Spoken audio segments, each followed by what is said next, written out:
Hey everyone, I'm Christine. I'm a product manager at Google, and I'm excited to chat with you about something that I find to be an incredibly important skill for a PM, influencing without authority. Just a quick overview of the agenda today. I'll start by giving an intro on myself and my path to becoming a PM at Google, followed by why influencing without authority is important to being a good product manager, and then some tips on how we can successfully influence without authority. All right, a little bit about me. So I grew up in Palo Alto. Honestly, did not think I would end up in tech because I wanted to break away from the typical Palo Alto stereotype, but here I am. I went to Princeton, studied computer science. I worked in software engineering, venture capital, and did the Google APM internship program where I fell in love with product management. So I decided to come back to Google full time through their APM program, where I met an amazing group of people who have become some of my best friends. At Google, I've been on various teams, from more technical research teams where I worked on image classification and text understanding, to a fun consumer team called YouTube Music, where I am now. Okay, enough about myself. Let's dive into the main topic. Why is influencing without authority so critical for a PM? I want to start by giving a comparison between a CEO and a product manager. You may have heard that PMs are CEOs of the product, which, to be honest, is a bit of an overused analogy. This is true in some ways, as a PM is responsible for the success of the product, similar to how the CEO is responsible for the success of the company. However, there's a crucial difference. CEOs have authority, while PMs do not. I mean, CEOs literally manage the entire company, and people are pretty receptive to listening to their boss or their boss's boss. PMs, on the other hand, manage products, not people. So, as a PM, you don't actually have authority over your engineers and other stakeholders. And this is tricky because as a PM, you're not the one designing the product, you're not the one coding and building the product. So, how do you ever launch a product when you aren't helping build it and also have no authority? Well, you need to rely on others to execute and bring the product vision to life. You need to bring the team together to work on the highest impact projects and build consensus with your stakeholders to actually launch the product. And you have to do all of this without having direct authority over anyone. So this is why one of the most important skills for a PM is influencing without authority. Now, how exactly does one influence without authority? The short answer is there's not one right way to do this, but I will share with you some strategies that may help. First off, building relationships. Building relationships with your team can go a long way.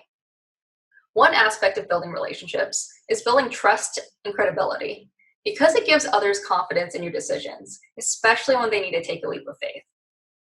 This is important when you first join a team. No one really knows you yet, and no one has seen first-handedly what kind of work you can do. So you can build trust by following through on your promises and also admitting when you've fallen short. You can build credibility by proving yourself to be useful, such as taking meeting notes. And this is something I always do when I first join a team. And then just getting some small victories under your belt so you can start to prove out your capabilities as a PM. Another thing that helps build relationships is sharing credit for success. After all, it is a team effort, and everyone likes being recognized for their work. At Google, we have this nifty thing called peer bonuses. So whenever someone goes above and beyond in their work, I give them a peer bonus, which includes sending an email to their manager and team, just acknowledging the great work that they've done, and they also get a little nice cash bonus as well. Things like this will make sure your team feels valued and build team morale. You can also build relationships by organizing team bonding activities, which gives you the opportunity to get to know your team members on a more personal level. For me especially, as a young woman in a predominantly male industry, I don't always have that much in common with my coworkers. So personally, I found this to be a great way to connect with my team, where we can have fun, bond over shared experiences, and just laugh about it later. In addition to building relationships, PMs can benefit from aligning incentives. Because we work with so many stakeholders, it can often be difficult to build consensus on a decision when everyone has their own incentives.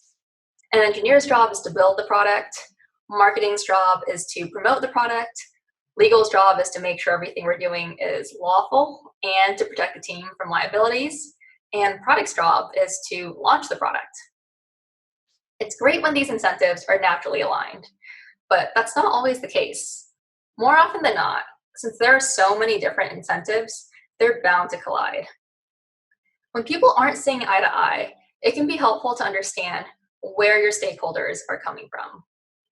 For example, there have definitely been times where I wanted to launch new features to increase engagement, but my engineering team didn't want to prioritize it because they wanted to start redoing some of their backend infrastructure. As a PM, I'm looking at our top line goals and metrics for engagement. So obviously, I want to launch features that would push the needle as soon as possible. But the engineering team, understandably, want to wait a few months and save time in the long run. When I was able to put myself in their shoes and understand their incentives, I totally got it. I mean, I also wouldn't want to code something up now just to have to recode the same thing a few months later. And after discussion as a team, the engineers started to understand my perspective as well and why it was so critical to launch some of these features sooner than later. Together, we did some cost-benefit analysis to determine and launch the highest impact features that would require the least amount of throwaway engineering work.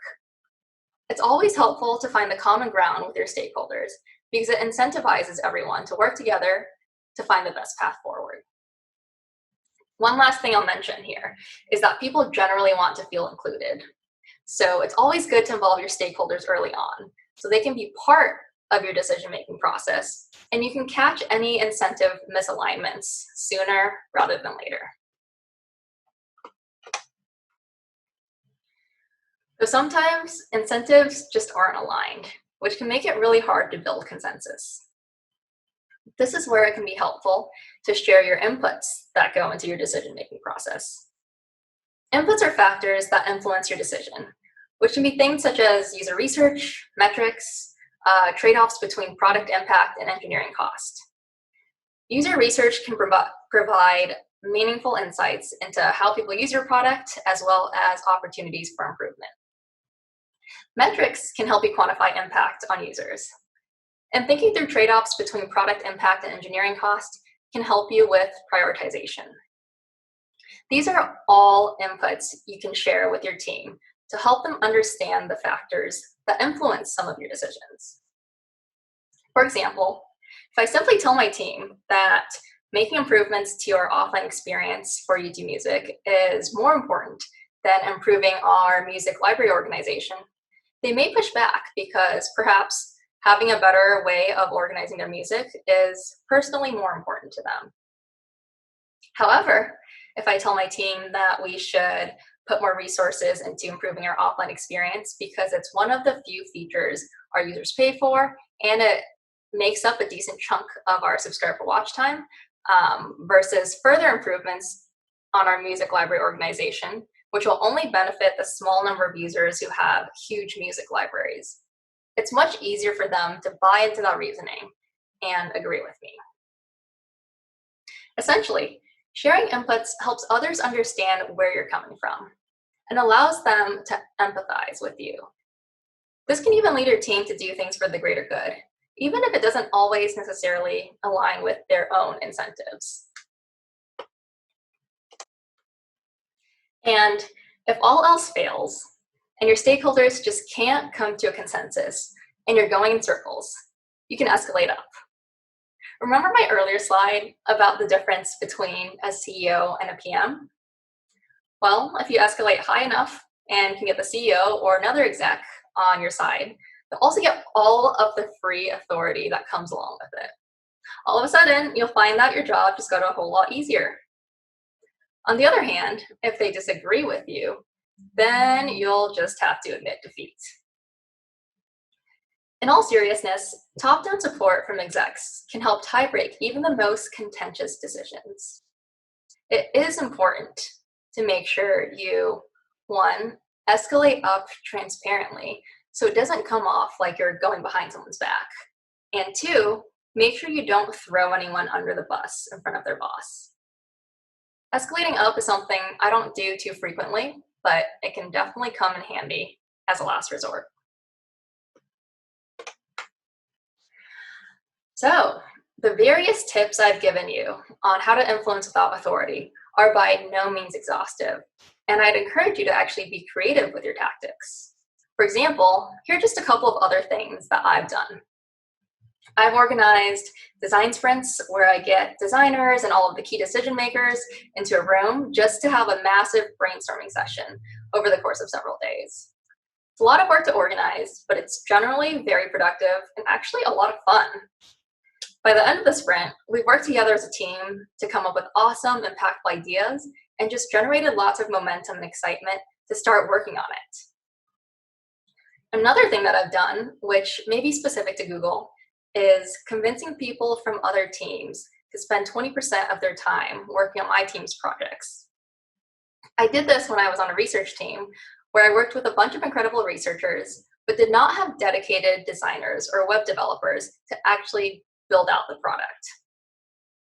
So I finagled a team of 5 engineers and designers to work part-time on our product. And I actually did this by aligning incentives. I tried to understand what they cared about and why they were looking for a part-time project, and then tried to align the part-time role that I was offering them with that as much as I could. This way, they're able to take on the role to learn and advance their own interests, and I get to work with people who can actually build my product. Again, these are just some of the things I've done, and I'm sure there are other creative ways to influence without authority that I haven't even thought of. To recap, some of the ways a PM can influence without authority are build relationships, align incentives, share your inputs, escalate up, and just be creative. Again, not an exhaustive list, so if you have any other ideas on how to influence without authority, I'd love to hear it. Feel free to leave a comment or reach out to me. If you have any questions, you can also message me on LinkedIn or email me, as my email is shown on the slide here. Thank you all for listening.